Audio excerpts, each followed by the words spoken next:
Assalamualaikum warahmatullahi wabarakatuh. Waalaikumsalam warahmatullahi wabarakatuh. Bismillahi walhamdulillah, wassalatu wassalamu ala sayyidina rasulillah, sayyidina wa maulana Muhammad ibn Abdullah wa ala alihi wa sahbihi wa mawalah. أما بعد سبحانك لا علم لنا إلا ما علمتنا إنك أنت العليم الحكيم لا حول ولا قوة إلا بالله العلي العظيم. Saudara-saudara kaum muslimin rahimakumullah, satu-satunya manusia yang dalam Al-Quran sudah mendapat jaminan ampun dari seluruh dosa yang pernah dikerjakan cuma Rasulullah orangnya. Quran yang menjanjikan liyaghfira lakallahu ma taqaddama min dzambika wa ma ta'akhkhar. Wahai Muhammad, dosamu yang dahulu, dosamu yang sekarang, dosamu yang akan datang kalau memang ada, seluruhnya sudah mendapat jaminan ampun dari Allah Subhanahu wa taala. Orang yang nyata-nyata sudah mendapat jaminan ampun dari segala dosa ini, ibadahnya luar biasa. Luar biasa bagaimana? Sejarah menceritakan beliau kalau sholat malam sampai bengkak kakinya karena rajin sujud. Aisyah menceritakan, satu malam selesai sholat isya saya akan tidur. Saya lihat suami saya sedang sholat, maka saya pun tidur. Tengah malam saya terbangun dari tidur, saya lihat suami saya masih sholat juga. Saya tidur lagi. Menjelang sepertiga malam yang akhir saya bangun, saya lihat masih sholat juga. Saya hampiri beliau. Saya tanya setelah sholatnya usai, "Bang," kata Aisyah, "ada apa yang?" Kata baginda Rasul. Sebab beliau itu, jangan senyum kalau saya katakan yang di sini. Sebab beliau itu pandai sekali menyenangi hati istrinya. Panggilan kelihatannya sepele, tapi bisa menghidupkan keharmonisan dalam rumah tangga. Beliau apabila memanggil Siti Aisyah dengan kalimat Humaira, "Ya Humaira," wahai yang pipinya kemerah-merahan. Cantik sekali panggilannya untuk istrinya. Kita kadang-kadang terlalu jujur tapi nyakitin. Mentang-mentang bini hitam, kalau manggil bini hitam, sini lo.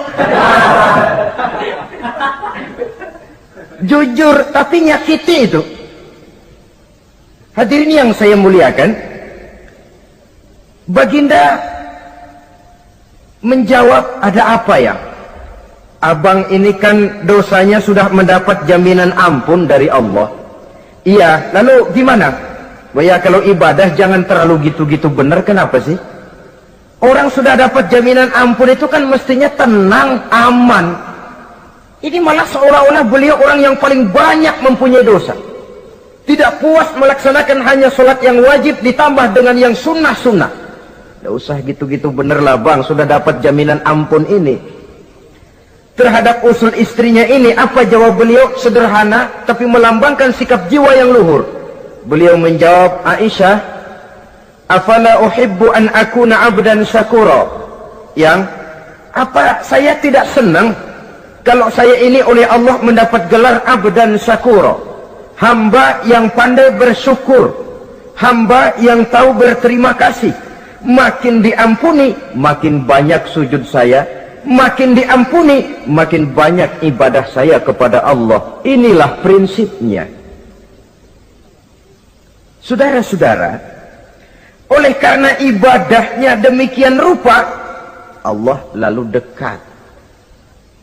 Oleh karena Allah dekat, perjuangan beliau itu, walaupun Quraisy melakukan segala macam cara dan usaha, mengeluarkan segala daya dan dana, kemampuan dan kekuasaan, tidak pernah berhasil mematahkan, walaupun berhasil menekan perjuangan baginda Rasulullah sallallahu alaihi wasallam.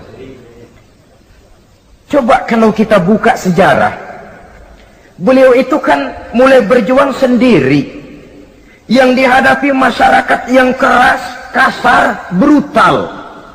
14 abad yang lalu, semenanjung Arabia terkenal sebagai masyarakat yang jahiliyah, di mana maksiat dan munkarat merajalela. Sembahan adalah berhala. Anak perempuan lahir dibunuh hidup-hidup. Itu zaman dulu, zaman sekarang pun tidak jauh bedanya. Malah kalau zaman dulu dikubur hidup-hidup, sekarang sebelum lahir sudah dibunuh. Yang namanya abortus itu. Kadang-kadang aneh, kita mengadakan operasi bersih, dilarang buang sampah sembarangan. Kalau sudah buang sampah saja tidak boleh sembarangan, tahu-tahu zaman sekarang ini bayi dibuang di tempat sampah. Bukan lagi kertas, bukan lagi kardus, bayi dibuang di comberan. Kan lebih sadis sebenarnya dari jahiliyah 14 abad yang lalu. Judi di zaman dulu 14 abad yang lalu merajalela, menyentuh segala lapisan masyarakat. Di zaman sekarang pun judi tidak kurang hebatnya, cuma tentu dengan bahasa yang lain. Apalagi di zaman sekarang orang pandai menghaluskan bahasa, mensamarkan istilah. Judi disebut sumbangan umpamanya, sehingga orang lalu tidak terasa bermain judi, terasanya ikut nyumbang. Itu sekedar istilah yang merangsang orang sebenarnya. Masyarakat yang semacam ini yang dihadapi oleh baginda Rasul. Diangkat jadi Rasul umur 40 tahun lalu mulai berjuang. Mula-mula secara sembunyi dakwahnya itu. Dari pintu ke pintu, dari rumah ke rumah, dari orang ke orang. Hasilnya 3 tahun gerilya berdakwah, dapat pengikut tidak lebih 11 orang. Sudah tidak digaji, tidak dapat beras, hidup pun miskin. 3 tahun dakwah dapat pengikut 11 orang. Ustadz mana zaman sekarang yang masih mau ngajar? Kalau 3 tahun buka pengajian yang ngaji cuma 11, bubar. Kiai mana yang masih mau buka pondok kalau 3 tahun buka pesantren santrinya cuma 11? Pemimpin mana yang masih mau kampanye kalau 3 tahun kampanye dapat pemilih cuma 11? Bangkrut. Tapi tidak dengan Rasul. 3 tahun berlalu, turun perintah fasda' bima tu'mar. Tidak usah berdakwah secara sembunyi, Muhammad sampaikan saja Islam secara terbuka. Mulailah beliau berdakwah secara terbuka, terang-terangan. Mula-mula Quraisy dikumpulkan dekat Ka'bah. Kumpulah Abu Jahal, Abu Lahab, Abu Sufyan dan gembong-gembong Quraisy. Di sana buat pertama kali secara terbuka baginda Rasul pidato. Tuan-tuan Quraisy, apakah tuan-tuan percaya kepada saya? Percaya. Kenapa? Karena Anda Muhammad sejak kecil belum pernah bohong. Baik. Jikalau memang tuan-tuan percaya kepada saya, maka mulai hari ini saya serukan kepada tuan-tuan, ankizu anfusakum minan nar. Jaga, pelihara, lindungi dan selamatkan diri tuan dari neraka. Tinggalkan segala macam berhala, jauhi Latta, Uzza, Manat dan Hubal. Sembah Allah Tuhan yang Esa, yang lam yalid walam yulad, yang tidak beranak dan tidak diperanakan. Ini dakwah pertama yang beliau sampaikan. Selesai beliau pidato, Abu Lahab interupsi, angkat tangan. Muhammad, ada apa paman? Alihaza jama'tana? Cuma untuk dengar ocehan kayak begini kami dikumpulkan di sini. Tabban laka ya Muhammad. Kalau bahasa kasarnya mau mampus kamu Muhammad. Nabi tidak jawab. Allah yang jawab. Tabbat yada abi lahabi wa tab. Ma aghna anhu maluhu wa ma kasab. Bukan Muhammad yang celaka. Abu Lahab lah yang kelak akan menemui kecelakaan. Dakwah terus berlangsung. Ketika dakwah secara terbuka sudah dimulai, hambatan dan tantangan mulai datang. Sejak dari teror mental sampai kepada teror fisik. Dan puncaknya terjadi pada saat beliau berumur 53 tahun, di mana Quraisy mengadakan rapat di satu rumah yang disebut Darul Arqam. Kumpulah di situ dedengkot Quraisy. Siapa lagi kalau bukan Abu Jahal, Abu Lahab? Mereka rapat. rapat pleno lengkap. Setelah rapat dibuka, kata Abu Lahab kepada Abu Jahal, "Jahal, bagaimana ini Muhammad?" "Iya, bagaimana? Apalagi yang belum kita lakukan," kata Abu Jahal. "Kita fitnah sudah, kita caci maki tiap hari, kita lontari kotoran onta, sahabat-sahabatnya kita bantai, tapi mereka tetap tegar." "Iya," kata Abu Jahal, "dan sekarang ini sahabatnya sebagian berangsur-angsur sudah hijrah ke Madinah. Ini pertanda Islam akan berkembang di kota Madinah. Kalau nanti dia berhasil di Madinah lalu menyerbu ke Mekah, alamat habis kita gulung tikar." "Makanya," kata Abu Jahal. "Makanya apa?" "Makanya dari dulu juga saya bilang, kempesin aja itu." Jadi kalau bahasa okemnya kan begitu toh. "Bunuh saja Muhammad, bunuh." "Iya, soal bunuh sih gampang," kata Abu Lahab. "Tapi Muhammad kan tidak keluar dari batu. Dia punya keluarga, sanak famili dan handai tolan. Kalau keluarganya menuntut balas, bagaimana ini?" "Gampang. Kita kan banyak punya suku. Tiap-tiap suku kan punya juara, tukang-tukang pukul. Sewa saja, tiap suku ambil tukang pukulnya, kita kepung rumah Muhammad, bunuh sama-sama. Kalau keluarganya akan menuntut balas, dia akan berhadapan dengan seluruh suku yang ada di semenanjung Arabia ini. Bagaimana, setuju?" "Setuju." "Nah, sudah. Kapan kita bunuh Muhammad?" "Kapan lagi, tidak usah buang waktu. Besok malam." "Ya, besok malam kita bunuh Muhammad. Tapi awas, semua yang ikut rapat di sini, ingat baik-baik, ini rahasia negara. Besok malam kita akan membunuh Muhammad. Siapa yang berani membocorkan rahasia negara ini, supersip, dianggap menghambat program Quraisy. Itu nanti dijatuhi hukuman berat ya. Jaga rahasia baik-baik bahwa besok malam kita akan membunuh Muhammad. Sanggup?" "Sanggup." Rapat selesai. Hadirin boleh bubar ke rumah masing-masing. Pulang. Namanya manusia, bocor juga rahasia ini. Begitu pulang, cerita sama istrinya, "Bu, anu loh Bu." "Apa Pak?" "Saya tadi ikut rapat." "Rapat apa tuh Pak?" "Besok malam akan ada pembunuhan." Pembunuhan. "Siapa toh yang mau dibunuh?" "Muhammad." "Tapi jangan bilang-bilang ya, ini rahasia negara." "Ini rahasia negara Bu, jangan bilang-bilang." "Iya Pak, iya." Nah, besok pagi istrinya ngobrol sama tetangganya, "Mbak Ayu, tahu nggak?" "Apa toh?" "Nanti malam akan ada pembunuhan." "Siapa yang mau dibunuh?" "Muhammad." "Loh, sampean tahunya dari mana?" "Suami saya ikut rapat." "Tapi jangan bilang-bilang ya Bu ya. Ini rahasia negara. Jangan bilang-bilang. Nanti yang satu sampaikan lagi, jangan bilang-bilang. Terus jangan bilang-bilang. Akhirnya berita tersebar. Sehingga pagi hari itu sebagian besar penduduk Mekah sudah tahu kalau nanti malam akan ada pembunuhan. Maka lepas zuhur, Mekah itu mulai tegang. Yang simpati, "Aduh, kasihan Muhammad, nanti malam akan dibunuh." Yang tidak senang, "Mampus, biar dia rasain, ntar malam." Saudara-saudara, begitu maghrib berbunyi sudah, udara mulai gelap, penduduk Mekah sudah kunci pintu seperti ada jam malam. Sepi, sesepi-sepinya. Tutup pintu, kunci, bukan tidur, ngintip dari dalam. Lepas jam 8 malam, makin tegang. Masing-masing penduduk ngintip dari pintunya. Sudah berangkat belum orang yang mau bunuh Muhammad? Sudah berangkat belum? Kira-kira jam 9 ini, tukang-tukang pukul lewat mau ngepung rumah Muhammad untuk membunuh beliau. Begitu masuk Mekah, penduduk sudah kunci pintu, tapi mereka tahu kalau semua ngintip. Wah, makin hebat ini yang pemuka Quraisy ini, tukang-tukang pukul ini.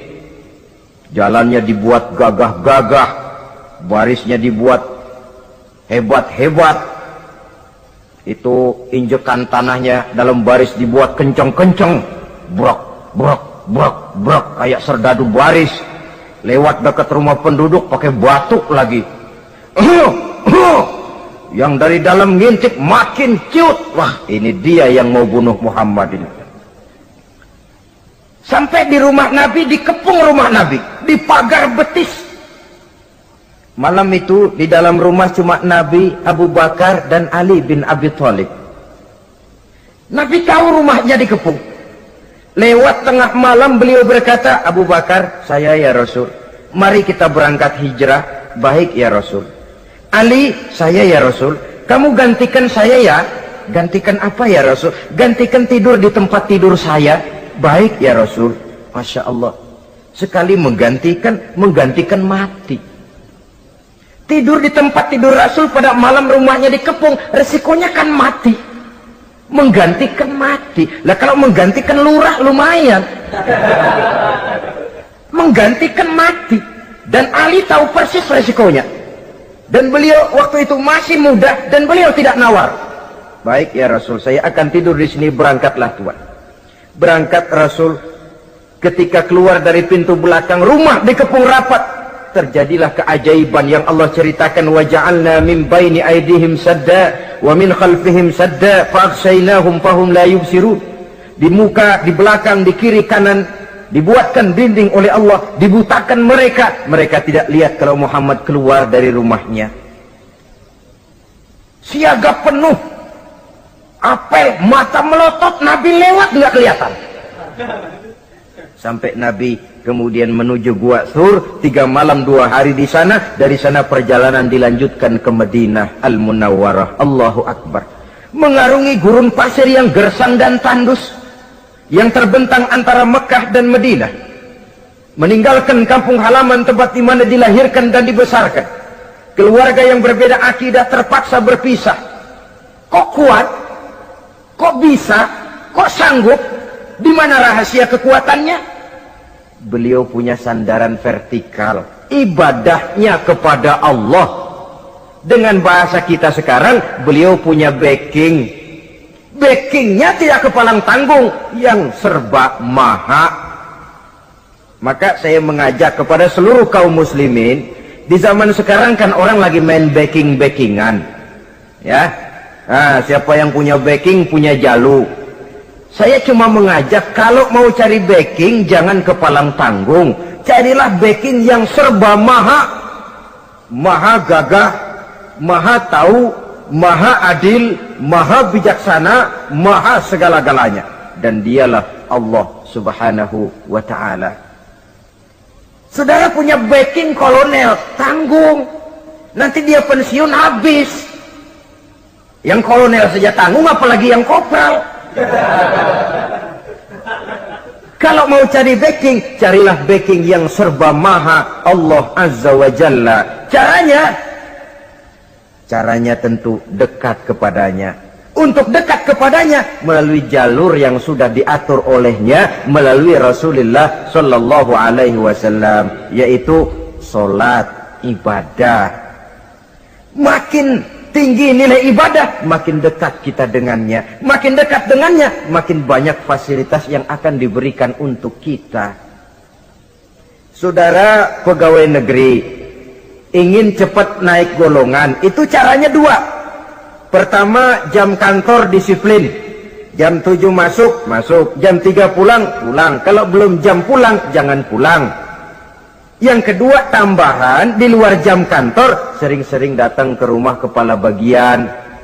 Apa malam minggu, apa hari minggu, apa bawa jeruk, apa pisang Ambon, kan begitu toh. Ini nanti kan kepala bagian kan nilai, karyawan saya yang satu ini jam kantornya disiplin, tambahan dia sering datang hari minggu di luar jam kantor bawa jeruk lagi. Ini mestinya belum naik, lah gua naikin dulu ke atas. Naik, saudara-saudara. Yang saya maksud apa? Itu zuhur, asar, maghrib, isya, subuh, jam kerja resmi itu, jam kantor. Lah, ada kunjungan di luar jam kantor, yang namanya tahajud, yang namanya hajat, yang namanya duha. Nanti kan Allah lihat, ini hambaku yang satu ini jam kantornya betul, zuhur, asar, maghrib, isya, subuhnya tepat. Tambahan di luar jam kantor, dia sering menghadap kepadaku. Nah, hambaku ini aku angkat kau maqamam mahmuda, ke satu tempat yang terpuji. Kalau Allah yang ngangkat, satu negara orang mau rendahkan kita, kita akan tetap tinggi. Kalau Allah mau rendahkan, satu negara mau angkat kita, kalau memang dasar mesti nyungsap ke bawah. Inilah perlunya sandaran vertikal. Inilah perlunya kita mempunyai backing hanya kepada Allah. Pada waktunya orang akan sampai ke titik jenuh. Dalam kesunyian orang sering mempertanyakan eksistensi diri, mulai mempertanyakan hakikat keberadaannya, di tengah kesibukan bisnisnya, di tengah kesibukan kerja dari rapat ke rapat, dari kantor ke kantor, dari tender ke tender. Orang akan sampai kepada titik jenuh, dikala itu dia memerlukan ketenangan, dikala itu dia memerlukan kedamaian, dikala itu dia mencari eksistensi diri. Sebenarnya hidup ini mau apa sih? Cuma sekedar menjalani hal-hal yang rutin saja? Pergi pagi, pulang sore, peras keringat, banting tulang? Atau ada tujuan yang lebih luhur daripada sekedar ini? Dikala itulah dia mulai mencari jalur untuk mendekatkan diri kepada Sang Pencipta. Dan tidak bisa ingin dekat dengan Allah, saudara, pakai aturan sendiri. Ingin dekat dengan gubernur harus ikut aturan yang ditetapkan oleh protokolnya gubernur. Ingin dekat dengan presiden, ya ikut jalur yang sudah disusun oleh protokolnya presiden. Ingin dekat dengan Allah, ya ikut jalur yang sudah diatur oleh Allah melalui Rasulnya. Apa itu? Ya diantaranya sholat, puasa, dan ketentuan-ketentuan ibadah yang lain. Tidak bisa dengan prinsip, yang penting kan hati baik, berjiwa bersih, akhlak luhur, tidak usah sholat kalau hati baik sudah dekat dengan Allah. Oh, alangkah enaknya kalau begitu. Kalau dengan itu bisa dekat dengan Allah, rasanya Nabi Muhammad yang paling dulu berhenti sembahyang. Kenapa? Beliau orang yang hatinya paling baik. Beliau orang yang budinya paling luhur. Kalau budi luhur dan hati baik sudah menjamin untuk dekat dengan Allah, Nabi dulu berhenti sholat. Nyatanya tidak. Beliau orang yang berbudi luhur, berakhlak baik, entoh ibadahnya demikian rupa. Dan beliau adalah standar untuk kita jadikan contoh dalam mengamalkan ajaran-ajaran agama di kehidupan kita ini. Saudara, itu tadi sepertiga waktu beliau untuk ibadah, untuk Allah.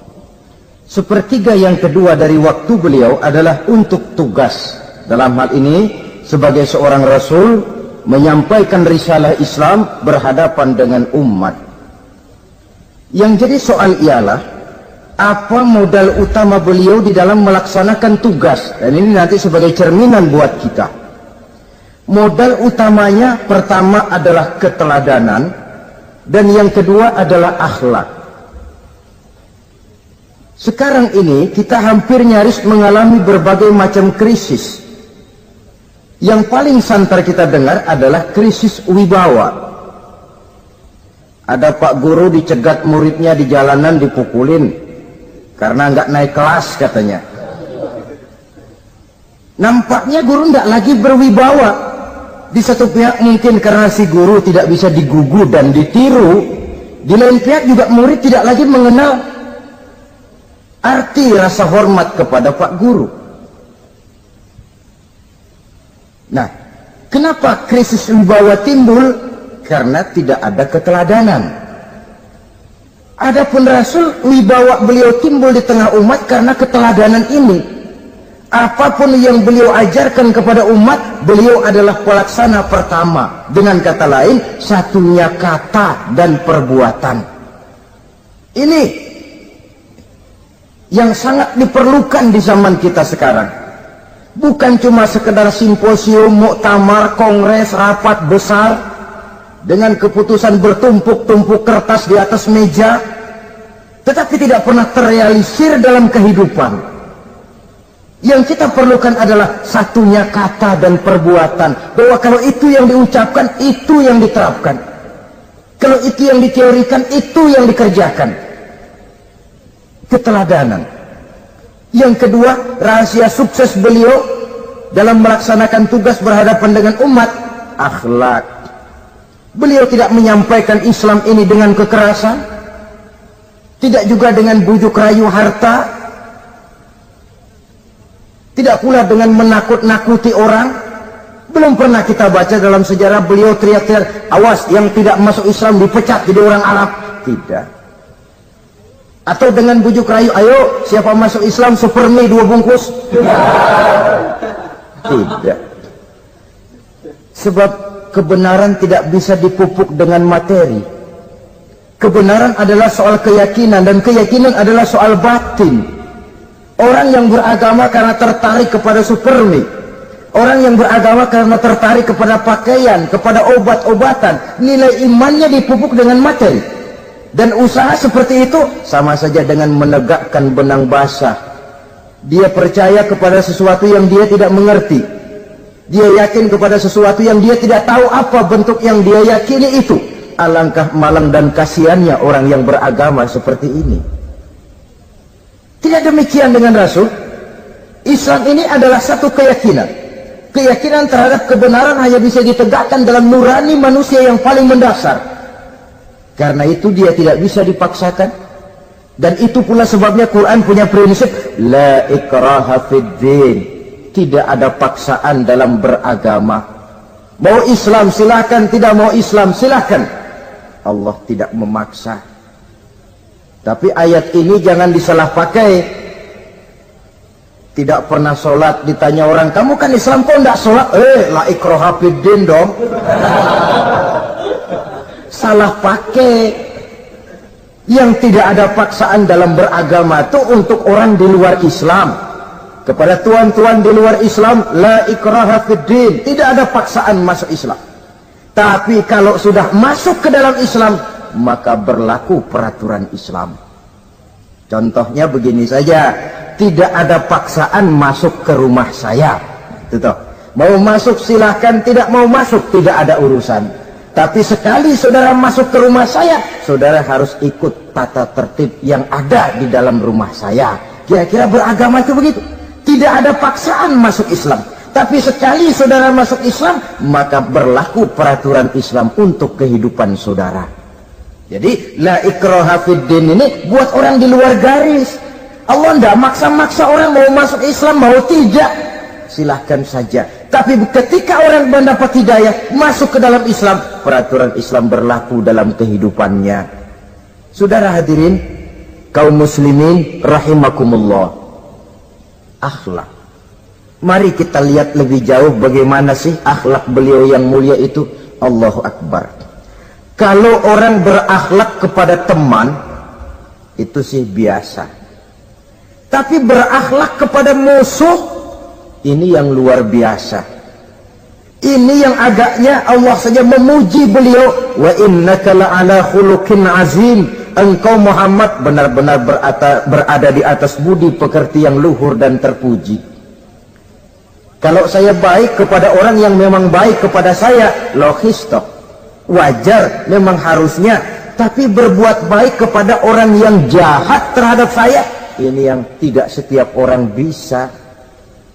Nah, sebab itu saya tidak ingin menceritakan akhlak beliau kepada sahabat, namanya juga kepada sahabat. Saya akan kutip beberapa riwayat yang menceritakan bagaimana akhlak beliau kepada orang yang nyata-nyata memusuhinya. Berbagai riwayat menceritakan bagaimana beliau ketika di Taif dilontari orang dengan batu, yang melontari beliau malah mendapat doa, Allahumma hdi qaumi fa innahum la ya'lamun. Ya Allah, berikan hidayah, berikan petunjuk kepada yang mereka yang melontari saya dengan batu, karena mereka tidak tahu. Kalau saja mereka tahu, mereka tidak akan melontari saya dengan batu. Ya Allah, berikan hidayah kepada mereka. Padahal ketika itu malaikat Jibril menawarkan jasa, Muhammad, kalau kamu mau orang yang melontari kau dengan batu itu hancur, saat ini juga saya angkat Jabal Uhud, saya timpakan mereka biar mati semua. Mau Muhammad? Jangan Jibril, mereka tidak tahu. Kalau saja mereka tahu, mereka tidak akan melontari saya dengan batu. Lebih baik doakan mereka supaya mendapat hidayah dari Allah. Dalam kondisi kepepet, dilontari dengan batu, malaikat Jibril datang menawarkan jasa. Beliau lebih memilih mendoakan orang yang berbuat jahat itu. Ya Allah, bukan main. Umumnya kita kan kalau lagi kepepet ada yang nolongin, girang bener. Andai kata kita yang jadi nabi disambitin orang, datang malaikat Jibril nawarin, bagaimana sikat? Habisin aja dah.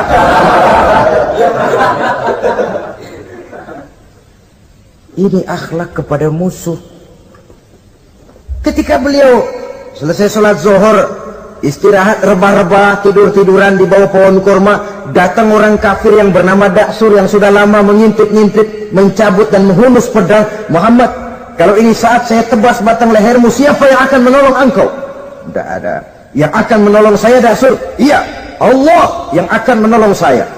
Mendengar Allah, Daksur gemetar, keringat dingin bercucuran, pedang jatuh ke bawah, diambil oleh Rasul pedangnya, dibalikan ke leher Daksur. Kalau sekarang saya yang tebas batang lehermu Daksur, siapa yang akan menolong kamu? Tidak ada ya Rasul, kecuali kalau kau mau memaafkan saya. Baik, ambillah kembali pedangmu, kau saya maafkan, dan jangan ulangi lagi perbuatan semacam ini. Lain saat beliau sedang tawaf, diikuti oleh seorang Quraisy kafir. Sambil tawaf, ini kafir Quraisy sudah bawa pisau. Dia pikir, nanti di satu sudut yang ada gelap saya tikam Muhammad dari belakang, saya bunuh dia. Jadi kafir ini pura-pura ikut tawaf. Jahatnya orang kafir itu kan begitu, tawaf ya ikut pura-pura tawaf, ada kesempatan sikat dari belakang. Putaran pertama belum ada kesempatan, putaran kedua makin tegang. Pokoknya begitu tempat agak gelap, cabut pisau, hantam saja sudah Muhammad, biar mati sekali di sini. Dan Nabi tahu, oh ini asisten pribadi malaikat Jibril ngasih tahu tuh. Jadi malaikat Jibril memberitahu, awas Muhammad, itu di belakangmu orang cuma pura-pura tawaf, dia bawa pisau mau bunuh kamu, hati-hati Muhammad. Roger ganti gitu.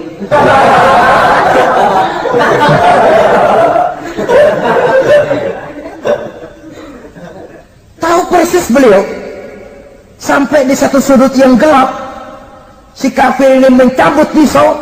Nabi nengok ke belakang, menoleh Nabi. Begitu menoleh, Quraisy ini kan ketangkep basah, bahasa Arabnya yumsak mablul katanya, ketangkep basah, grogi, salah tingkah, garuk nggak gatel, kasihan melihatnya sudah. Ya namanya orang ketangkep basah itu, mau alasan apa? Nggak beralasan ya, harus merasa harus membela diri, gemetar nggak karu-karuan. Kata Nabi senyum. Mau apa, Mas? Anu Rasul, ini anu apa? Anu. Sudah, saya kan tahu kamu mau bunuh saya toh. Sudah, saya sudah tahu kok. Oh, kamu jangan pura-pura. Kamu kan mau bunuh saya kan? Terus terang saja. Iya Rasul, iya. Sekarang gimana? Enggak berani Rasul, minta maaf saja. Ya kalau sudah kamu minta maaf begitu, sudah kamu pulang sana, jangan diulangi lagi ya. Begitu mudah beliau memaafkan orang yang nyata-nyata mau menghabisi nyawanya, sepanjang itu belum terwujud, sepanjang itu belum terbentuk dalam artian real. Sangat mudah beliau memaafkan orang. Saudara hadirin kaum muslimin rahimakumullah, pemaaf, lapang dada, toleransi, menghargai pendapat para sahabatnya, ini sederetan dari akhlak yang terpuji. Sehingga karena keluhuran akhlak inilah yang menyebabkan orang tertarik masuk ke dalam Islam. Beliau berprinsip apa? Basiru wala tunaffiru, yasiru wala tu'asiru. Gembirakan orang, jangan ditakut-takuti. Mudahkan persoalan orang, jangan dibikin sulit. Ini kan satu prinsip yang sangat baik dalam melaksanakan dakwah, dalam menyampaikan misi.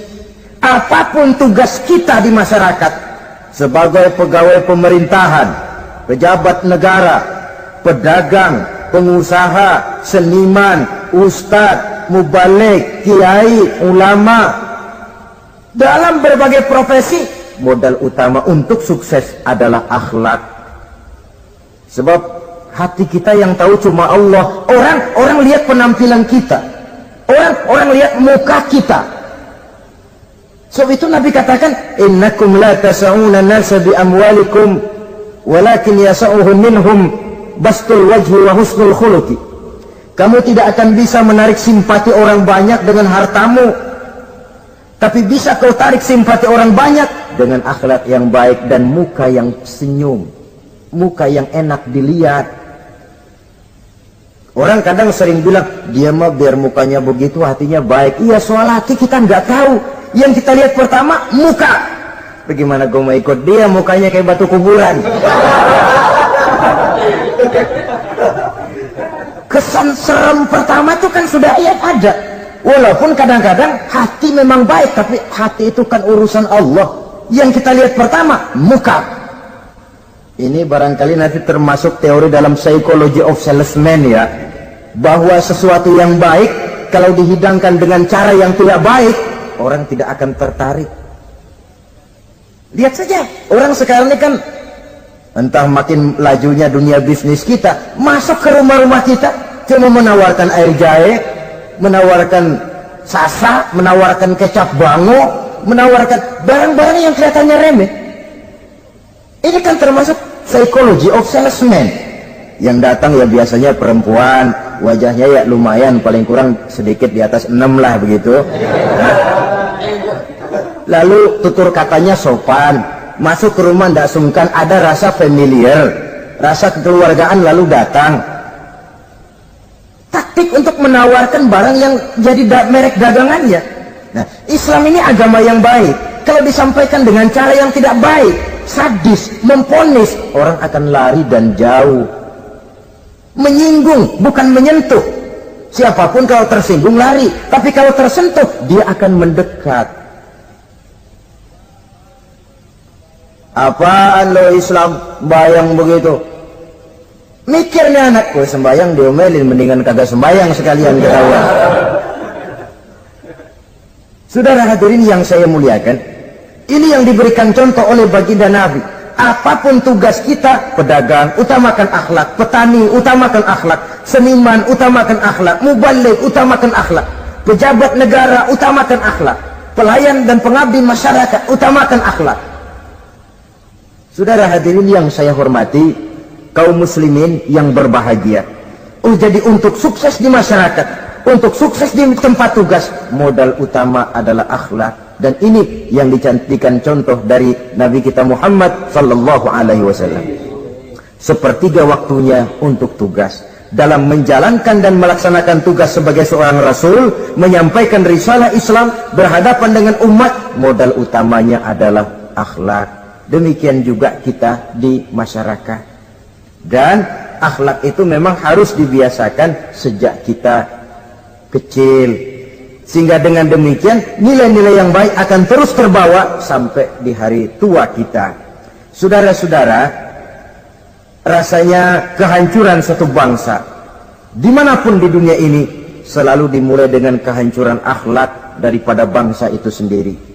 Dan kehancuran akhlak itu bisa saja terjadi di tengah kemakmuran ekonomi, di tengah maju dan canggihnya teknologi. Kapan? Apabila pegangan orang kepada agama sudah lemah dan rapuh.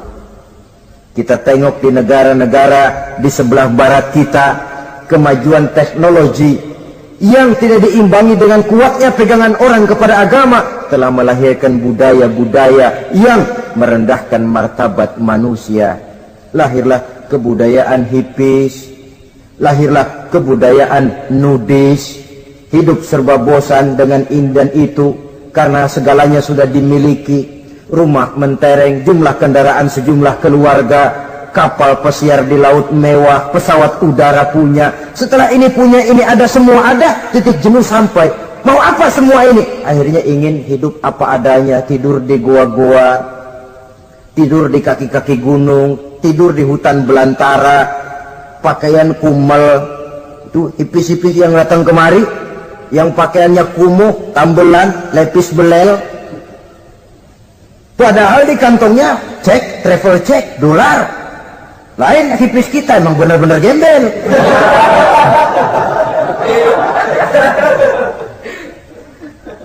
Merasa jenuh, merasa bosan. Bahkan sebuah berita dari Jerman, orang terlalu kaya, pulau dibeli. Di pulau itu dia bikin satu klub yang bernama klub nudis. Setiap anggotanya boleh masuk ke pulau itu dengan catatan tidak boleh pakai pakaian selembar pun, alias bugil, telanjang bulat. Sudah telanjang bulat itu. Dan di sana berlakulah apa yang disebut serba boleh. Jadi kalau di sana ke sana saudara bawa istri masuk anggota, ya silahkan saja, istilah tukar pakai, simpan pinjam bisa-bisa saja, asal suka sama suka. Asal perbuatan yang dianggap tidak merugikan orang lain, suka sama suka, sudah tidak bisa dituntut oleh norma yang berlaku. Ya. Itulah sebabnya kita sering prihatin bahwa kemajuan sering membawa pergeseran nilai. Apabila kita tidak bisa menghindarkan diri dari proses pergeseran nilai, setidaknya kan kita bisa menjaga diri jangan sampai hanyut oleh nilai-nilai yang negatif.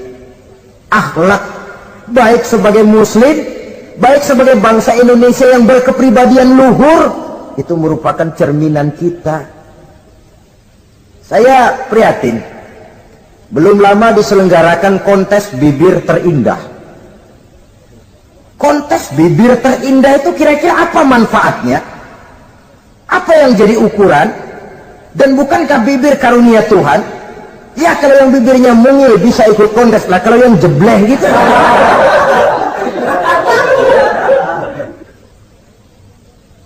Kontes bibir terindah masih hangat dibicarakan orang, sudah muncul lagi kontes betis terindah. Nah kalau sudah bicara soal betis ini, kan yang terbayang oleh kita kira-kira ukurannya apa? Yang diukur itu apanya ya?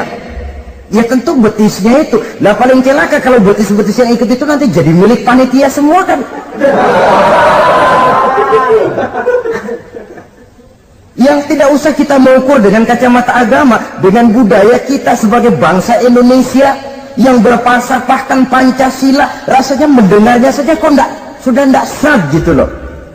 Tidak pas untuk ukuran kita sebagai bangsa yang berfalsafahkan Pancasila. Saudara-saudara kaum muslimin rahimakumullah, ini yang saya maksud tadi, proses pergeseran nilai. Andai kata kita tidak bisa menghindarkan diri dari hal yang semacam itu, setidaknya kita bisa menjaga diri jangan sampai hanyut ditelan proses pergeseran nilai. Dan memelihara nilai-nilai akhlak ini dari hari ke hari memang tidak semakin ringan, bahkan akan semakin berat, karena tantangan yang kita hadapi juga akan semakin berat. Inilah sepertiga yang kedua dari waktu beliau untuk melaksanakan tugas. Jadi modal utama dalam melaksanakan tugas akhlak. Di antara nilai akhlak itu prinsip Nabi tadi, gembirakan orang, jangan ditakut-takuti, mudahkan urusan orang, jangan dibikin sulit. Sehingga kalau yang memang mudah lalu dipersulit, itu sudah mencerminkan akhlak yang tidak diajarkan oleh Rasulullah Sallallahu Alaihi Wasallam. Kemudian yang terakhir, sepertiga yang ketiga dari waktu beliau adalah untuk keluarga. Jadi tadi ada waktu untuk Allah, ibadah, ada waktu untuk tugas, dan yang ketiga ada waktu untuk keluarga. Bagaimana Rasul di tengah keluarganya? Anas bin Malik bercerita, saya 11 tahun membantu di rumah tangga Rasul. 11 tahun itu kan artinya 11 kali 360 hari kali 24 jam. Bukan waktu yang sebentar itu. Selama 11 tahun saya membantu di rumah tangga Rasul, kata Anas, belum pernah saya dengar kata-kata kasar, keras, membentak. 11 tahun saya membantu di rumah tangga beliau, belum pernah saya lihat ada piring terbang, ada bakyak melayang. Artinya apa? Cerminan dari ketentraman, keayeman, kedamaian rumah tangga beliau. Padahal rumah tangganya kecil, istrinya lebih dari satu, tapi aman, tentram, rukun.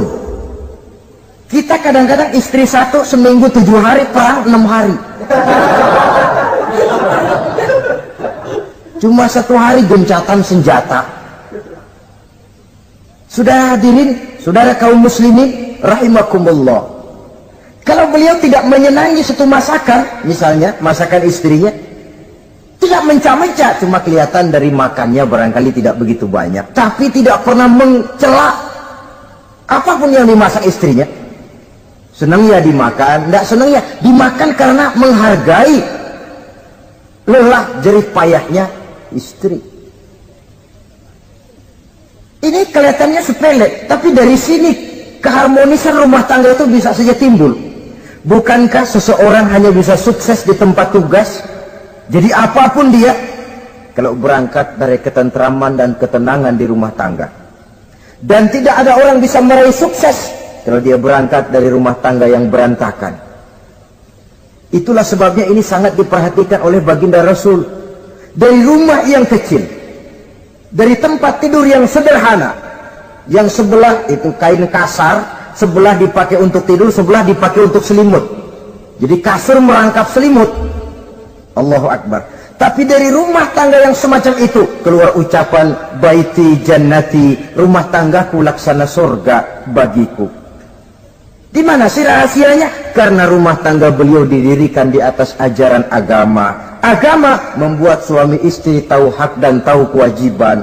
Kalau kewajiban dilaksanakan, hak diberikan, akan timbul saling pengertian. Apabila ada pengertian, akan timbul ketenangan, dan ketenangan adalah tangga utama untuk mencapai rumah tangga bahagia. Apalah artinya?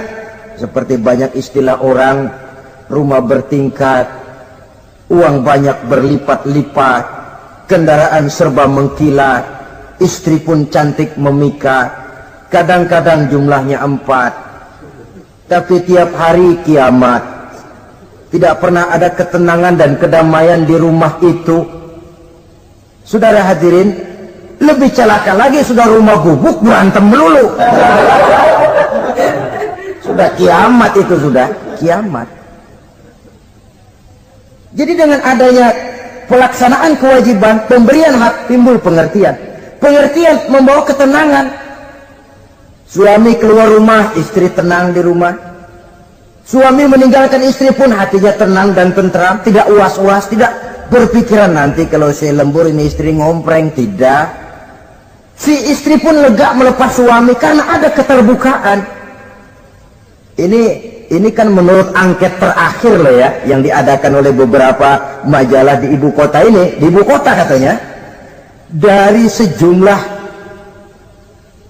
laki-laki yang disebarkan angket, ternyata jika ada 3 laki-laki, 2 nyeleweng.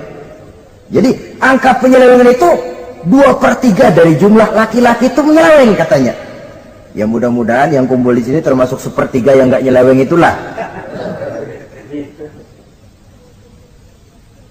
Dan tidak semua bentuk penyelewengan itu karena alasan ekonomi, bukan pula karena alasan ketidaksetiaan istri, tapi merupakan cerminan dari sikap hidup di mana orang jauh dari nilai-nilai agama, sehingga penyelewengan itu dianggap sesuatu yang manusiawi, biasa-biasa saja, bahkan kadang-kadang ikut membentuk status sosial, melahirkan kebanggaan. Innalillahi.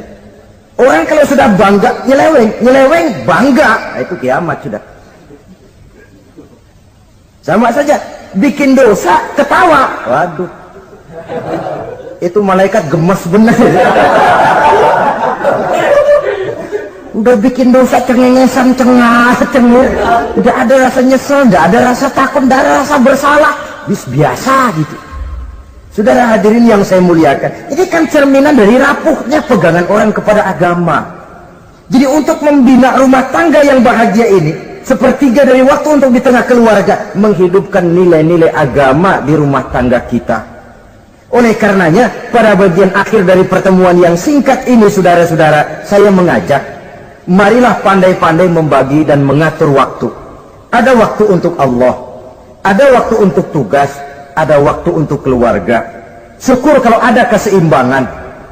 Tapi kalau tidak, istilah usul fikih itu tatimul aham minal muhim, mendahulukan yang terpenting dari yang penting. Kalau ada 3 persoalan semuanya penting, tentu di antara 3 ini kan ada yang lebih penting, yang itulah yang dikerjakan lebih dulu. Dan ini tidak berarti bahwa penjatahan waktunya harus sama. untuk ibadah dalam sehari semalam sekian jam, untuk tugas sekian jam, untuk keluarga sekian jam. Tidak bisa kita targetkan begitu. Dan yang dimaksud di sini pun adanya pengaturan. Pengaturan tidak berarti bahwa harus sama waktunya, tidak. Kita melihat kepentingannya. Saudara hadirin, sama saja di zaman sekarang, kalau dengan pembangunan kita ingin menciptakan pemerataan di kalangan rakyat, itu tidak berarti bahwa rakyat Indonesia ini standar ekonomi harus sama semua, seperti yang dicita-citakan komunis. Tidak bisa. Menciptakan pemerataan artinya, kalau yang kaya bisa semakin kaya, kenapa yang miskin tidak bisa naik jadi sedikit kaya? Dan artinya menciptakan kesempatan kepada setiap penduduk Indonesia untuk merubah tahap dan taraf kehidupannya.